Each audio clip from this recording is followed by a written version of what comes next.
E aí pessoal, tudo bem? Voltei. Estava aqui ouvindo uma música, de repente entrou Johnny Rivers. Quantos anos se passaram? Aí eu fiquei pensando assim, dizem que o passado não existe porque não volta mais, e que o futuro também não existe porque talvez ele não chegue nunca, e o que existe de fato é o presente. Mas eu fiquei me questionando até que ponto isso é verdade. Porque de repente eu estou aqui com 65 anos, e numa fração de segundo eu voltei lá para 1970, 1969, 70. Eu tinha lá em 69, 10 anos. E eu já tinha consciência de embora criança, eu já tinha consciência do que estava acontecendo naquele momento, né?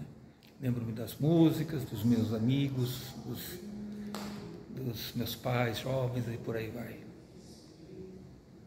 Lembro também da primeira vez que eu olhei para uma menina na escola e fiquei pensando, fiquei encantado com ela, mas morrendo de vergonha. Sabe essa coisa de amor infantil? Acho que é isso. Platônico.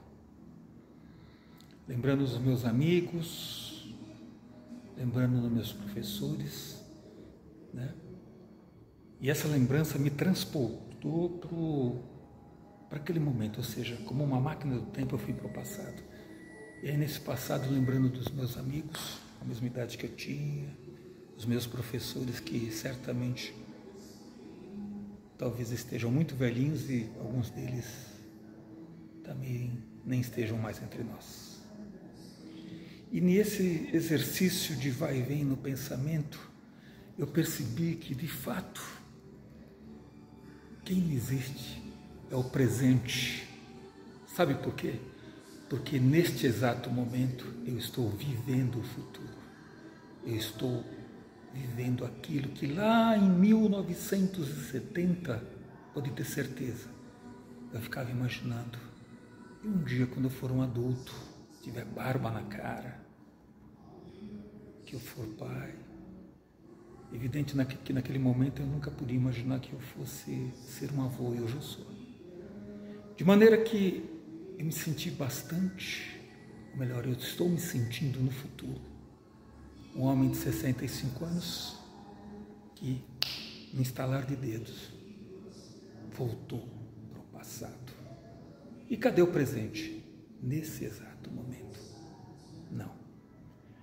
Tomando como referência o ano de 1970, quando eu era um menino de 10 anos, nesse instante eu estou no futuro.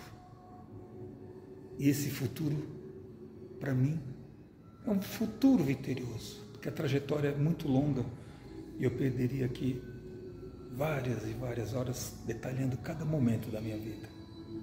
Mas cada momento da minha vida foi vivido com muita intensidade e valeu cada um deles. Evidentemente que todos nós temos momentos difíceis, alegres, mas isso faz parte da vida de qualquer um. E certamente a vida que eu levo hoje, em todos os sentidos, principalmente do ponto de vista material, é infinitamente melhor do que aquele momento em que nós vivíamos em 1970, que em contrapartida, do ponto de vista de criança, certamente foram os melhores momentos da minha vida. Saudade do meu pai que já se foi, dos meus avós que já se foram, saudade daqueles amigos que eu nunca vi mais. Um ou outro eu tenho a sorte de acompanhá-los até hoje. Claro, a internet nos ajuda nisso. Então essa é a realidade. Para pensar. Neste exato momento, você, exatamente você, está vivendo no futuro e nem está se dando conta disso. É só olhar para o passado, tá bom? Pensa nisso, reflete nisso. Um beijo para vocês. Um excelente dia, uma excelente vida. E até a próxima.